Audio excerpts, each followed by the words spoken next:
ಪ್ರಧಾನಮಂತ್ರಿಗಳ ಒಂದು ಆಶಯ ರಾಷ್ಟ್ರದಲ್ಲಿ ಒಂದು ಅಭ್ಯುದಯ ಆಗಬೇಕು.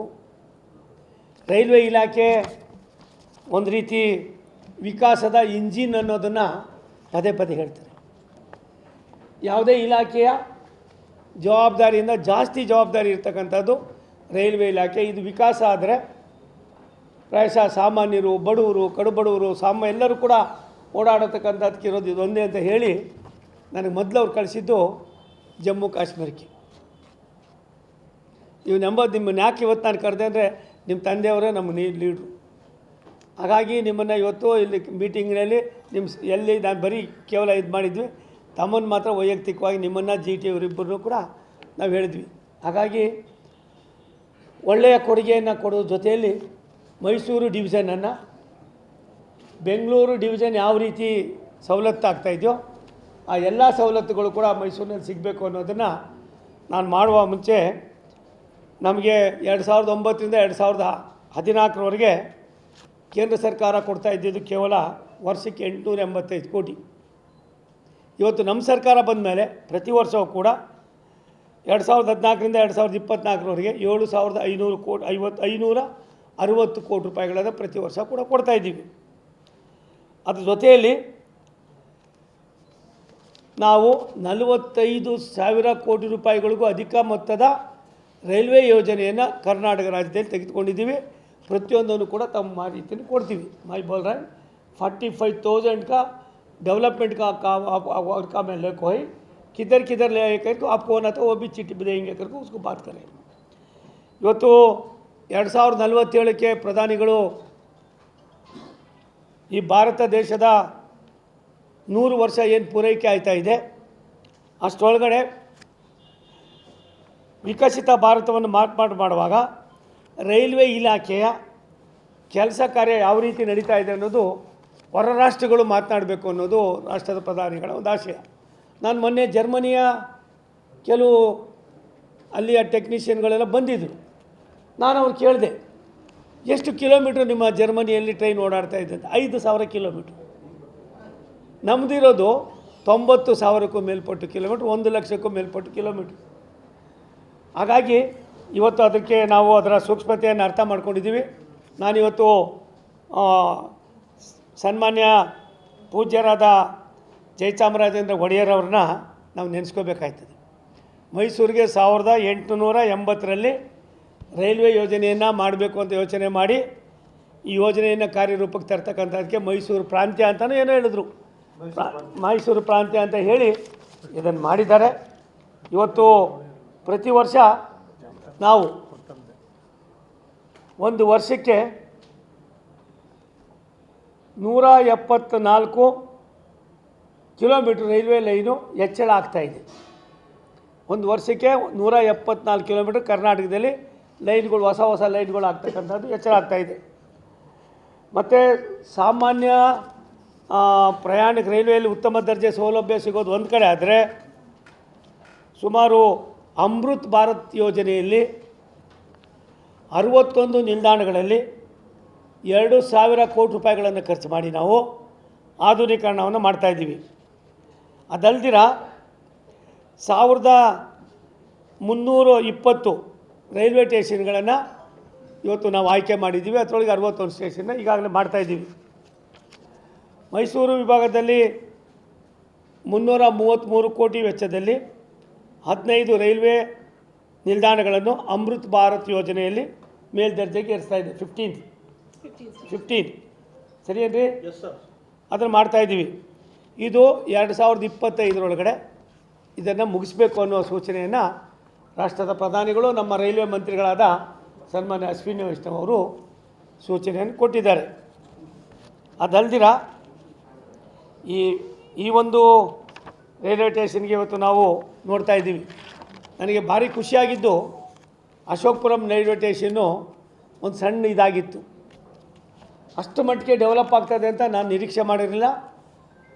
With all difficulties our railway DRM and then others officers ಇವರೆಲ್ಲ ಕುಳಿತುಕೊಂಡು ಚರ್ಚೆ ಮಾಡಿ ನಮ್ಮ ಅಮೃತ್ ಭಾರತ್ ಸ್ಕೀಮ್ಗೆ ಒಳಪಡಿಸ್ತೇನೆ, ಅದನ್ನು ಮಾಡಿ 40 ಕೋಟಿ ರೂಪಾಯಿಗಳಲ್ಲಿ ಇದು ಮಾಡಿ ಇನ್ನೊಂದು ನವಂಬರ್ ತಿಂಗಳೊಳಗಡೆ ನಾವು ಅದನ್ನು ಲೋಕಾರ್ಪಣೆ ಮಾಡ್ತಾಯಿದ್ದೀವಿ. ನನಗೆ ತನ್ವೀರ್ ಸೇಠ್ ಅವರು, ಗೌಡ್ರು ಮತ್ತು ಯುವರಾಜರು ನಮ್ಮ ಹೊತ್ತು ಸಾವಿರ ಹೇಳಿದ್ರು. ಅಲ್ಲಿ ಪಾರ್ಕಿಂಗು ಕೂಡ ಮುಂದಗಡೆ ಇರ್ತಕ್ಕಂಥ ಜಾಗವನ್ನು ಡೆವಲಪ್ ಮಾಡಿ ಅದು ಕೂಡ ಪಾರ್ಕಿಂಗ್ ಮಾಡೋದಕ್ಕೂ ಕೂಡ ಪಾರ್ಕಿಂಗ್ ಅದು ಮಾಡೋದು ಅಂತ ಮಾಡಿದ್ದೀವಿ. ಸಾಧ್ಯವಾದರೆ ನಾವು 3 ಜನ ಮತ್ತು MP ಗಳಿದ್ದೀರಿ. ಆ ರೋಡನ್ನು ಇನ್ನೊಂದಷ್ಟು ವೈಡನ್ ಮಾಡೋದಕ್ಕೆ ತಾವು ಜಾಗ ಬಿಡಿಸ್ಕೊಟ್ರೆ ನಾವು ಅದನ್ನು ನಾವೇ ನಮ್ಮ ಇಲಾಖೆಯಿಂದ क्या तो भी वो कॉर्पोरेशन से आपको फ्री लैंड दिया तो वो रोड का वो भी थोड़ा एक्सटेंशन किया करने को आप कीजिए. वो बहुत अच्छा रहता है अलवेली शास्त्रिಗಳೇ, वो भी कीजिए. ನಾಗನಹಳ್ಳಿ ಮೆಮೊ ಕೋಚಿಂಗ್ ನಿರ್ವಹಣಾ ಸೌಲಭ್ಯ ಇದು ಒಂದು ಸಣ್ಣ ಮಟ್ಟದಲ್ಲಿ ಆಗ್ತಾಯಿದೆ. ಇದರ ಬಗ್ಗೆ ಸಾಕಷ್ಟು ಸವಿಸ್ತಾರವಾಗಿ ಚರ್ಚೆ ಮಾಡಿದ್ದೀವಿ. ಮೈಸೂರು ಬೆಂಗಳೂರಿಗಿನ ಒಂದು ಅತಿ ಅದಾಗಬೇಕು. ಬೆಂಗಳೂರಿನಲ್ಲಿ ಸರ್ಕ್ಯುಲರ್ ರೈಲ್ವೇಸ್ನ ಏನು 4 ಕಡೆಯಲ್ಲೂ ಕೂಡ 440 ಕಿಲೋಮೀಟ್ರದ ಸರ್ಕ್ಯುಲರ್ ರೈಲ್ವೇಯನ್ನು ಸುಮಾರು 1 ಲಕ್ಷ ಕೋಟಿಗೂ ಮೇಲ್ಪಟ್ಟು ಹಣವನ್ನು ರೈಲ್ವೆ ಇಲಾಖೆ ಖರ್ಚು ಮಾಡೋದಂತ ಮಾಡಿ ಅದನ್ನು ಮಾಡುವಾಗ ಮೈಸೂರು ಸೇರಿಕೊಳ್ತದೆ. ಮತ್ತು ಬರ್ತಕ್ಕಂಥ ಎಲ್ಲ ರಾಜ್ಯಗಳ ಮೈಸೂರು, ತುಮಕೂರು ಮತ್ತು ಹೊಸೂರು ಎಲ್ಲ ಭಾಗಗಳು, ಕೇರಳದ ಗಡಿ ಭಾಗ ಇರ್ಬೋದು, ತಮಿಳುನಾಡಿನ ಗಡಿ ಭಾಗ ಇರ್ಬೋದು, ಬೇರೆ ಬೇರೆ ಹೈದರಾಬಾದ್ ಗಡಿ ಭಾಗ ಇರ್ಬೋದು, ಇವೆಲ್ಲವನ್ನು ಕೂಡ ಸೇರಿಸ್ತಕ್ಕಂಥದಕ್ಕೆ ನಾವು ಒಂದು ದೊಡ್ಡ ಇದನ್ನು ಮಾಡ್ತಾಯಿದ್ದೀವಿ. ಇದರಿಂದ ನಮಗೆ ಮೆಮೊ ಇದು ಮಾಡುವಾಗ ಬಡವರು ಮತ್ತು ಜನಸಾಮಾನ್ಯರಿಗೋಸ್ಕರವಾಗಿ ನಾವು ತುಮಕೂರು, ಮಂಡ್ಯ, ಚಾಮರಾಜನಗರ ಮೆಮೊ ರೈಲುಗಳನ್ನು ಓಡಿಸೋದಕ್ಕೆ ನಾವೀಗಾಗಲೇ 3 ರೈಲುಗಳನ್ನು ತಂದಿದ್ದೀವಿ. ಅದರಲ್ಲಿ 1 ರೈಲನ್ನು ನಾನು ಸ್ವಾರ್ಥಿಯಾಗಿ ತುಮಕೂರಿಂದ ಬೆಂಗಳೂರಿಗೆ ನಾನು ಈಗಾಗಲೇ ಹಾಕಿ 27ನೇ ತಾರೀಕು ಅದನ್ನು ಲೋಕಾರ್ಪಣೆ ಮಾಡ್ತಾಯಿದ್ವಿ. अभी 3 रैल आपको हिमा उसमें एक मेरा कॉन्स्टिट्यूंसी से बेंगलुरु में ये कर रहा हूँ. दूसरा आप तो क्या तो भी आपको ज़रूर रहे तो वो भेजिए, वो भी आपको भी देंगे. ಇದರಿಂದ ಬಡವರಿಗೆ ಸಾಮಾನ್ಯರಿಗೆ ಕಡಿಮೆ ರೇಟ್ನಲ್ಲಿ ಓಡಾಡೋದಕ್ಕೆ ಮತ್ತೊಂದು ಮಾಡೋದಕ್ಕೆ ಅನುಕೂಲ ಆಯ್ತದೆ. 27th of this month ಅದನ್ನು ನಾನು ಇನಾಗ್ರೇಟ್ ಮಾಡ್ತಾಯಿದ್ದೀನಿ.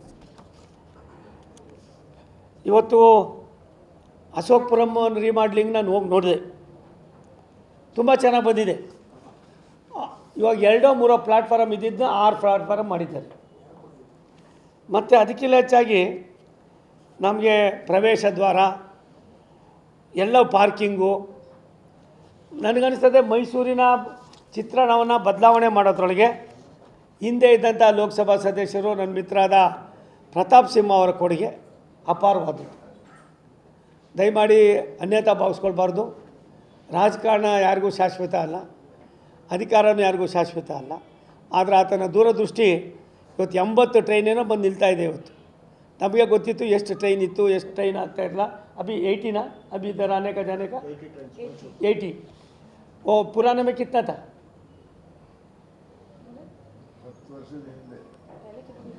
10 years ಬ್ಯಾಕ್ कितना था? ಹೇಳ್ರಿ, ನನಗೆ ಹೇಳಪ್ಪ ನೀನು. ಮೊದಲಿಗೆ ಇವತ್ತು ಎಷ್ಟು ಜಾಸ್ತಿ ಆಗಿದೆ? ಅದಕ್ಕೆ ಯಾರು ಕಾರಣ? ನಾವಲ್ಲ, ಲೋಕಸಭಾ ಸದಸ್ಯರು, ಸರ್ಕಾರ, ಯಾವುದೇ ಜನಪ್ರತಿನಿಧಿಗಳು, ಇವ್ರದ್ದು ಕೂಡ ಎಲ್ಲ ಇರ್ತದೆ. ನವಂಬರ್ 15ನೇ ತಾರೀಕು ಈ ಅಶೋಕ್ಪುರಂ ರೈಲ್ವೆ ಸ್ಟೇಷನನ್ನು ಸನ್ಮಾನ್ಯ ನಮ್ಮ ರೈಲ್ವೆ ಮಂತ್ರಿಗಳಾದ ಅಶ್ವಿನಿ ವೈಷ್ಣವ್ ಅವರು ಕರ್ಕೊಬರ್ತೀನಿ. ಅವತ್ತು ನಿಮ್ಮದೇನಿದೆ ಅಮೂಲ್ಯವಾದ ಸಲಹೆಗಳು, ದೂರದೃಷ್ಟಿಯ ಚಿಂತನೆಯನ್ನು ನೀವು ಅವತ್ತು ಹಂಚ್ಕೋಬೋದು. ನಾನು ನಿಮ್ಮ ಜೊತೆಲೂ ಒಂದು ಇಂಟ್ರ್ಯಾಕ್ಟು ಕೂಡ ಮಾಡಿಸ್ತೀನಿ. ಹೇಗೆ ಇಂಟ್ರ್ಯಾಕ್ಟ್ करने का वो एक ही मैं रिक्वेस्ट कर कोई साहब को 15th of November साहब आ रही, 2-3 उधर होने का, इधर 2-3 इधर होने का, मैं लेको आता, उसको अब ಪ್ರಿಪೇರ್ कीजिए. ಇನ್ನೊಂದು ಹೊಸ ಇದು ನಿಮಗೆ ಹೆಜ್ಜಾಲ ಚಾಮರಾಜನಗರ. ನಾನು ನೀವು ಬರೋಕ್ಕೆ ಮುಂಚೆ ನಾನು ತನ್ವೀರ್ ಅವರು ಗೌಡ್ರು ಎಲ್ಲ ಮಾತಾಡಿದ್ವಿ. ಇದು ಹಿಂದೆ ಸನ್ಮಾನ್ಯ ಖರ್ಗೆ ಅವರಿದ್ದಾಗ, ಸನ್ಮಾನ್ಯ ಕುಮಾರಸ್ವಾಮಿ ಅವರಿದ್ದಾಗ ಮಾಡಬೇಕು ಅಂತ ಪ್ರಪೋಸಲ್ ಮಾಡಿ ಏನೆಲ್ಲ ಆಗಿತ್ತು ಅದೆಲ್ಲ ವೈಂಡಪ್ ಆಗಿತ್ತು. ಅದನ್ನೇ ಕೈಗೆತ್ಕೊಂಡಿದ್ದೇವೆ. 142 ಕಿಲೋಮೀಟ್ರು. ಇದು ಸತ್ಯಮಂಗಲ ಅರಣ್ಯ ಪ್ರದೇಶ ಬರೋದ್ರಿಂದ ಏನು ತಮಿಳ್ನಾಡಿಗೆ ಹೋಗೋಕ್ಕೆ ಆಗೋದಿಲ್ಲ ಅಂತ ತೀರ್ಮಾನ ಮಾಡಿ ಒರಿಜಿನಲ್ ಇದ್ದಿದ್ದು 260 ಕಿಲೋಮೀಟ್ರು.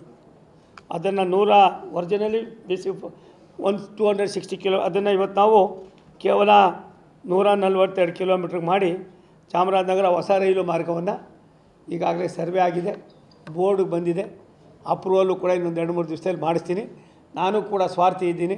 ನನ್ನ ಊರು ಕೂಡ ನನ್ನ ಸ್ವಂತ ಕುಗ್ರಾಮ ಆ ಭಾಗದಲ್ಲೇ ಬರೋದ್ರಿಂದ ಹೆಜ್ಜಾಲ, ಕಗ್ಲಿಪುರ, ಸೋಮನಹಳ್ಳಿ, ಕಗ್ಲಹಳ್ಳಿ, ಗಬ್ಬಾಡಿ, ರಾಮನಗರ, ಹಾರೋಹಳ್ಳಿಯಿಂದ ತುಂಗಣಿ, ತುಂಗಣಿಯಿಂದ ಕನಕಪುರ, ಕನಕಪುರದಿಂದ ಸಾತ್ನೂರು, ಸಾತ್ನೂರಿಂದ ಹಲಗೂರಿಂದ ಮಳವಳ್ಳಿಯಿಂದ ಕೊಳ್ಳೇಗಾಲದಿಂದ ಎಳ್ಳಂದೂರಿಂದ ಸಂತೆಮಾರಹಳ್ಳಿ, ಚಾಮರಾಜನಗರ.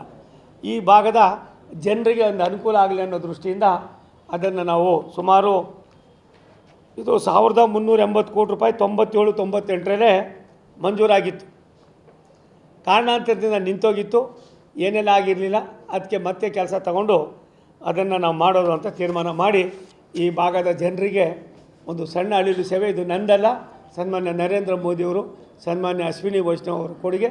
ನಾನು ಅವರಿಬ್ಬರಿಗೂ ಕೂಡ ಈ ಭಾಗದ ಜನರ ಪರವಾಗಿ ಅಭಿನಂದನೆ ಸಲ್ಲಿಸ್ತೀನಿ.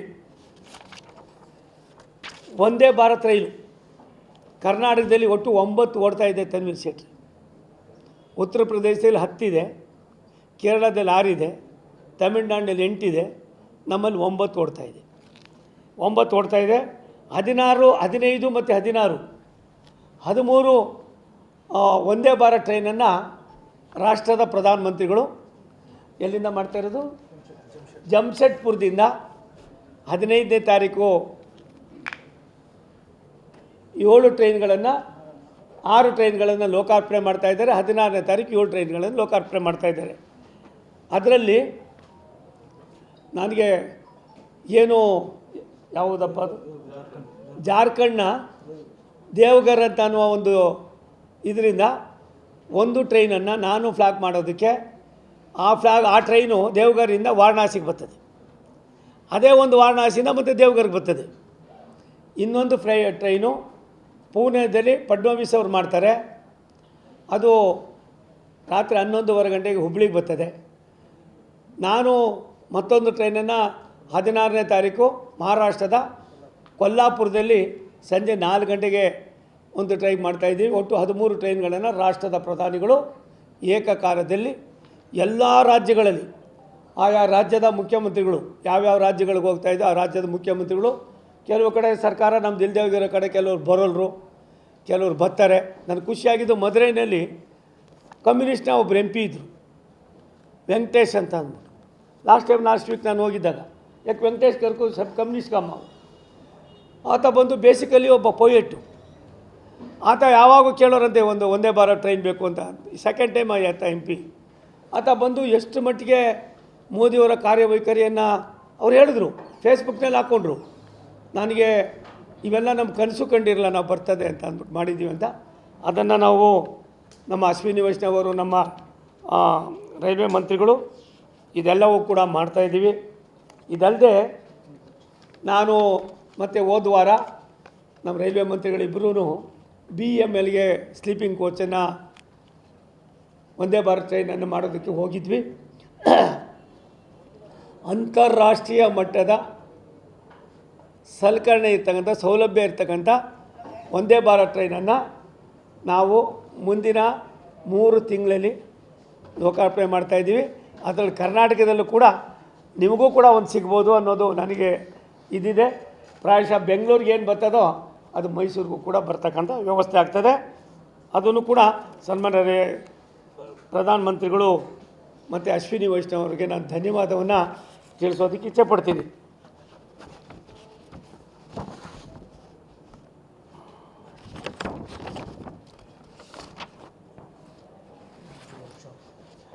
ಮೈಸೂರಿನ ವರ್ಕ್ಶಾಪನ್ನು ನಾವು ಅಪ್ಗ್ರೇಡ್ ಮಾಡಬೇಕು ಅಂತ ವಿ ಆರ್ ಥಿಂಕಿಂಗ್. ಅದಕ್ಕೆ ತಾವು ಹೇಳಿದ್ರಲ್ಲ, ಅದನ್ನೆಲ್ಲವನ್ನು ಕೂಡ ಕೈ ಎತ್ಕೊಳ್ಳೋಣ. ಇದನ್ನು ಮಾಡೋದಕ್ಕೋಸ್ಕರವಾಗಿ 59,40,00,000 ರೂಪಾಯಿನ ನಾವು ಇದು ಮಾಡಿದ್ರು. ಅದನ್ನು 31/8/2024 ಸ್ಯಾಂಕ್ಷನ್ ಆಗಿದೆ. ಅವನೇ अभी अब कई को भाई बात करता है नहीं, अब आराम से रहता है. आपको मैं बुला को मैं बात करना, आपका पास मैं काम करना पड़ेगा, आप सुनना पड़ेगा. गवर्नमेंट इज गवर्नमेंट, ये मोदी जी का गवर्नमेंट. कितने टाइम आया था? 5 लाख ले तो खत्म का प्रॉब्लम था. अभी कितने पैसा आ रहे शास्त्री जी? अब बोलिए थोड़ा, अब सभी बात करना पड़ेगा ना। 59 ಕೋಟಿ 40 ಲಕ್ಷ ರೂಪಾಯಿ ಕೊಟ್ಟಿದೆ. वो क्या क्या है मका पास बात करिए कीजिए, मुझे कंप्लीट क्या क्या है कंप्लीट मुझे बताना पड़ेगा क्या कैसा है। अब मेरा देखिए, आपका आइए इधर, अब क्या क्या करना कैसा करना मेरा सब कंप्लीट लिस्ट है, आप बताना पड़ेगा। आप बैठ को विथिन 3 days सेंड ए प्रपोजल आपका अम्मा का बाद में शास्त्री जी का पास बात करको कैसा करना क्या क्या करना, एनक्रोचमेंट कैसा करना, कंस्ट्रक्शन ऑफ न्यू सेट्स कैसा करना, बाद में रेलवे से इसका रिपेयर कैसा, ये सब भी होना चाहिए। ये कोच का दुरुस्ती कैसा करना, ये सब भी है। मैं सभी लिया उधर से ನಾನು ಕುಂತಿದ್ದವೆಲ್ಲ ತರಿಸ್ಕೋತೀವಲ್ಲ ನಾವು। ROB RUB मैसूर डिवीजनली अम्म आपको कितने देखिए 2014 2014 28 ROB RUB आपका काम हो गए, सही है। बाद में 2014-2018 टोटली 24 को ನಾವು 2004 2014 28 ROB RUB ಮಾಡಿದ್ದೀವಿ। ಇವಾಗ ಮಾರಾದ್ರೆ 247 ROB RUB ಆಗಿದೆ। ಒಟ್ಟು doubling new line doubling 2014 2024 227 kilometre doubling ಆಗ್ತಾಯಿದೆ। ಮೈಸೂರು ಕುಶಾಲನಗರದ ನಡುವೆ ಹೊಸ ರೈಲು ಮಾರ್ಗ ಯೋಜನೆ 89 ಕಿಲೋಮೀಟ್ರ್, ಎಲ್ಲಿ where is that engineer? Correct 89 kilometre. You are not given a statistics to me, I got all statistics. That is railway, that is railway, ಈ mind it. ಅಬ್ಬಿ ಅಣ್ಣ ಹೊಸ ಕುಂತ್ಕೊಳ್ಳಪ್ಪ ಒಂದು ನಿಮಿಷ, ಇಲ್ಲೇನು ಆಯಿತು ಅರ್ಜೆಂಟೇನಿಯಲ್ಲಿ ಇರ್ತಾರೆ ಇವರು. ಅಬ್ಬಿ ಈ ಇದಕ್ಕೆ 3,084 ಕೋಟಿ ರೂಪಾಯಿ ಕುಶಾಲನಗರ ರೈಲ್ವೆ ಇದಕ್ಕೆ ಖರ್ಚಾಗ್ತದೆ. ಒಂದು ಹೆಜ್ಜೆ ಮುಂದೆ ಹೋಗಿದ್ದೀವಿ, ಆ ಫೈಲ್ನ ಕಳಿಸ್ಕೊಡಿ, ಗೌರ್ಮೆಂಟಿಂದ ಅದು ಅಪ್ರೂವಲ್ ಮಾಡಿಸ್ಕೊಡ್ತೀನಮ್ಮ, ಡೋಂಟ್ ವರಿ, ಅದು ನೀವೇ ಮಾಡಿ. ನಿಮಗೆ बर्ता किसको आता है? कंस्ट्रक्शन का आता है, इसको दे डाले तो कंस्ट्रक्शन में बहुत अच्छा कर रही। यही एक इंजीनियर हो गई, मुझे बहुत खुश हो गया आपका अशोक परम। यस, आपको तनवीर सेठ जी को मैं रिक्वेस्ट करेंगे, लैंड का हमको कनकपुरा भी हमको देना पड़ेगा, आप इसको भी देना, लैंड दीजिए कुशालनगर, आपका यह है जिम्मेदारी है साहब का। क्या अब लेता है साहब, उधर हमारा ख्याल चलता है, आपका चलने का ನಂದೇನು ನಡೆಯಲ್ತು ಗುರು. ಆಗಿರೋದ್ರಿಂದ ಒಂದು ನಿಮಗೆ ಸಂತೋಷ ಸುದ್ದಿ, ತನ್ವೀರ್ ಶೆಟ್ಟರು ಅಭಿನಂದಿಸ್ತಾರೆ ಅಂತ ಕಾಣಿಸ್ತದೆ. ROB RUB 50% ಕೊಡ್ತೀವಿ ಅಂತ ಹೇಳಿದ್ದು 11,000 ಕೋಟಿ ರೈಲ್ವೆ ಇಲಾಖೆಗೆ ನಮ್ಮ ಸರ್ಕಾರ ಇದ್ದಾಗ ಕೊಡಲಿಲ್ಲ, ಸಿದ್ದರಾಮಯ್ಯನವ್ರ ಸರ್ಕಾರ ಇದ್ದಾಗ ಕೊಟ್ಟು, ಹಿಂದೆ ಸಿದ್ದರಾಮಯ್ಯನವ್ರ ಸರ್ಕಾರ ಆಯಿತು, ಕೃಷ್ಣ ಅವ್ರ ಸರ್ಕಾರ ಆಯಿತು, ಯಡಿಯೂರಪ್ಪನವ್ರದ್ದು ಯಾವ ಸರ್ಕಾರದಲ್ಲೂ ಕೂಡ ದುಡ್ಡು ಬರ್ತಾ ಇರಲಿಲ್ಲ.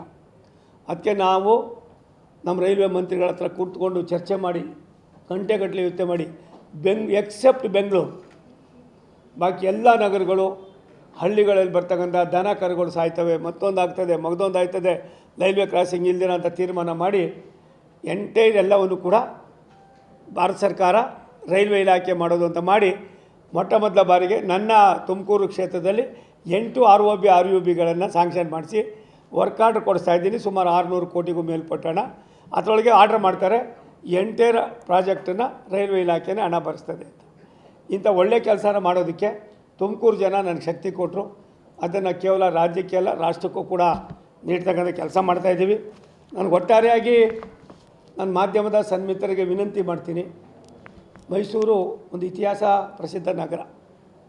ಮಹಾರಾಜ ಮೈಸೂರು ಇಲ್ಲ ಅಂದರೆ ನಮ್ಮ ಕನ್ನಂಬಾಡಿನೂ ಇಲ್ಲ, ನಮ್ಮ ಮೈಸೂರು ಇಲ್ಲ. ಆವತ್ತಿನ ಕಾಲಕ್ಕೆ ಅದು ದೊಡ್ಡದಾಗಿತ್ತು ರಾಮವರೇ. ಇವತ್ತು ಅದಕ್ಕಿಂತ ದೊಡ್ಡ ದೊಡ್ಡ ಪ್ರಾಜೆಕ್ಟ್ಗಳು, ದೊಡ್ಡ ದೊಡ್ಡ ಯೋಜನೆಗಳು, ದೊಡ್ಡ ದೊಡ್ಡ ಇವೆಲ್ಲವೂ ಕೂಡ ಬರ್ತಾ ಇದೆ. ರಾಷ್ಟ್ರದ ಪ್ರಧಾನಮಂತ್ರಿ ನರೇಂದ್ರ ಮೋದಿಯವರ ಚಿಂತನೆ 2047 ಏನು ಅನ್ನೋದಕ್ಕಿಂತ ಹೆಚ್ಚಾಗಿ 2027 ಏನು ಅನ್ನೋದನ್ನು ಕೊಡಿ ಅಂತ ನಮಗೆ ಕೊಡ್ತವ್ರೆ. ಮೊನ್ನೆ ಕೌನ್ಸಿಲ್ ಆಫ್ ಮಿನಿಸ್ಟ್ರಿ ನಮ್ಮಲ್ಲಿ ಸಭೆ ಆಯ್ತಮ್ಮ, ಕೌನ್ಸಿಲ್ ಆಫ್ ಮಿನಿಸ್ಟ್ರಿ ಮೀಟಿಂಗಿಗೆ 5:45 ಶುರು ಆಯಿತು. ತನ್ವೀರ್ ಸಾಹೇಬ್ರೆ, ಎಷ್ಟು ಗಂಟೆ ನಡೆದಿರ್ಬೋದು ಹೇಳಿ? 10:45, 5 ಅವರ್ಸ್. ಅದು ಹೋಗಿ ಅಮಿತ್ ಶಾ ಸಾಹೇಬರು ಕಿಟಕಿ ಬಾಯಿನಲ್ಲಿ ಹೇಳ್ತಾರೆ, ಇದರೊಳಗೆ ಹೊಟ್ಟೆ ಹಸಿತಾ ಇದೆ, ನಿದ್ರೆ ಬರ್ತದೆ, ಇನ್ನೂ ಎಷ್ಟೊತ್ತು ಮಾಡ್ತೀರಾ ಅಂತ. ಈ ರೀತಿಯಾಗಿ ಕೆಲಸ ಮಾಡ್ತಕ್ಕಂಥ ಒಬ್ಬ ರಾಷ್ಟ್ರ ನಾಯಕ, ನಮ್ಮ ನಾಯಕ ಅಂತ ಹೇಳ್ಕೊಳ್ಳೋದಕ್ಕೆ ನಮಗೆಲ್ಲ ಹೆಮ್ಮೆ ಇದೆ. ದೇಶಕ್ಕೆ ಭವಿಷ್ಯನ ಸಾಕಷ್ಟು ಬರ್ತಾಯಿದೆ. ಒಂದು ಸತ್ಯ, ನಿಮಗೆ ಬೇಜಾರಾದರೆ ಒಂದು ಸಾರಿ ಜಮ್ಮು ಕಾಶ್ಮೀರಕ್ಕೆ ಹೋಗಿ ಬನ್ನಿ. ನಾನು ಹೋಗಿದ್ದೆ ಅಣ್ಣ, ನೀವು ಎಲೆಕ್ಷನ್ನಲ್ಲಿ ಹೋಗಿ ಬನ್ನಿ. ಒಂದು ರೈಲ್ವೆ ಲೈನ್ ಮಾಡಿದ್ದಾರೆ 300 ಅಡಿ ಮೇಲ್ಗಡೆ, 300 ಅಡಿ ಮೇಲ್ಗಡೆ. ಎಂಥ ಯಾವ ಪರರಿಸ್ಟೋ ಬಾಯಿ ಪಡ್ಕೊಂಡ್ರೆ ಏನು ಮಾಡಬಾರ್ದು ಜನಕ್ಕೆ ಅಂದ್ಬಿಟ್ಟು, ಅದನ್ನು ನೋಡಿದ್ರೆ ಆ ಜನ ಎಷ್ಟು ಆನಂದ ಪಡ್ತಾರೆ ಅಂದರೆ ಹೇಳೋಕ್ಕೆ ಸಾಧ್ಯ ಇಲ್ಲ. ಅದು ಕೂಡ ಡಿಸೆಂಬರ್ಗೆ ಏನೋ ಎಲೆಕ್ಷನ್ ಆದಮೇಲೆ ಅದು ಕೂಡ ಲೋಕಾರ್ಪಣೆ ಆಗ್ತದೆ. ಒಂದು ತಮ್ಮಲ್ಲಿ ಮನವಿ ಮಾಡ್ತೀನಿ, ರೈಲ್ವೆ ಇಲಾಖೆ ಸಾಮಾನ್ಯ ಜನರಿಗೆ ಒತ್ತನ್ನು ಕೊಡ್ತಕ್ಕಂಥದ್ದಕ್ಕೆ ರೈಲ್ವೆ ಮಂತ್ರಿಗಳಾದ ಅಶ್ವಿನಿ ವೈಷ್ಣವ್ ಅವರು, ನಮ್ಮ ರಾಷ್ಟ್ರದ ಪ್ರಧಾನಿಗಳಾದ ನರೇಂದ್ರ ಮೋದಿಯವರು ನನಗೆ ಕೊಟ್ಟಾಗಿಂದ ನಾನು ಒಂದು ಕಡೆ ಬೀದಿ ಸುತ್ತಾ ಇದ್ದೀನಿ. ಅದಕ್ಕೆ ಕಾರಣ ತುಮಕೂರು ಜನ. ನಾಳೆ ಬೆಳಗ್ಗೆ ನಾನು ಇದಕ್ಕೆ ದೇವಘರ್ಗೆ ಹೋಗಿ ನನಗೇನಪ್ಪ ಈ ದೇವಘರ್ ಅಂದರೆ ಅಂತ ಕೇಳಿದೆ. ಅದೊಂದು ಪವಿತ್ರವಾದ ಯಾತ್ರಾ ಸ್ಥಳ ಅಂತ. ವಾರಣಾಸಿಗೆ ಯಾರು ಹೋಗ್ತಾರೆ ಭಕ್ತರು, ಅವರೆಲ್ಲ ಅಲ್ಲಿಗೆ ಹೋಗ್ತಾರೆ ಅಂತಮ್ಮ. कौन वाराणसी को जा रहे हैं, वो सभी आप लोग और सब देवघर को जा रहे हैं. इसलिए मोदी जी इधर से उधर ट्रेन, उधर से इधर एक ट्रेन. अब 15th ऑफ अनदर दो दिन में वो चालू कर रहे हैं. मेरा पास वो ये देश का समर्पण करने का ये कर कोई ನಾನು ನಿಮಗೆಲ್ಲ ರಿಕ್ವೆಸ್ಟ್ ಮಾಡ್ತೀನಿ, ಇಲಾಖೆ ಜೊತೆಯಲ್ಲಿ ನಿಮ್ಮ ಅಮೂಲ್ಯವಾದ ಸಲಹೆಗಳನ್ನು ಕೊಡುವಾಗ ನಾನು ಇವತ್ತು ನಮ್ಮ ತನ್ವೀರ್ ಶೇಟ್ರು, GT ಅವರು, ಹೊಸಣ್ಣ ಅವರು, ನಮ್ಮ ಮಹಾರಾಜರು ಎಲ್ಲ ಕೆಲವಾರು ವಿಚಾರಗಳನ್ನು ಹೇಳಿದ್ದಾರೆ. ಮತ್ತು ನಾನು ಅಶ್ವಿನಿ ವೈಷ್ಣವ್ ಅವ್ರಿಗೆ ಇಲ್ಲಿ ನವಂಬರ್ಗೆ ಬಂದಾಗ ಒಂದು ಇಂಟ್ರಾಕ್ಟನ್ನು ಮೈಸೂರಿಂದನೇ ಶುರು ಮಾಡ್ತೀನಿ, ಬೆಂಗಳೂರನ್ನ ಆಮೇಲೆ ಮಾಡಿಸ್ತೀನಿ, ಮೊದಲನೇದನ್ನು ನಿಮ್ಮಲ್ಲೇ ಮಾಡಿಸ್ತೀನಿ. ಈ ಭಾಗ ಎತ್ತರಕ್ಕೆ ಬೆಳೆದ್ರೆ ಸಾಮಾನ್ಯರಿಗೆ ಅನುಕೂಲ ಆಯ್ತದೆ, ಮತ್ತು ಇನ್ನೊಂದಷ್ಟು ಜನಕ್ಕೆ ಜೀವನ ಮಾಡೋದಕ್ಕೆ ಅನುಕೂಲ ಆಯ್ತದೆ. ಇದಕ್ಕೆ ನಾನು ನಿಮಗೆ ವಿನಂತಿ ಮಾಡೋದು, ರೈತರು ಏನು ಅವ್ರ ಜಾಗ ಇದೆ ನಮಗೇನು ಕೊಡ್ತಾರೆ ಅದರ 4 ಪಟ್ಟು 5 ಪಟ್ಟು ಹಣವನ್ನು ರಾಜ್ಯ ಸರ್ಕಾರಗಳು ಕೊಡ್ತಾಯಿದೆ. ಇದಕ್ಕೆ ನಿಮ್ಮ ಸಹಕಾರ ಬೇಕು ಅಂತ ಹೇಳ್ತೀನಿ. Thank you.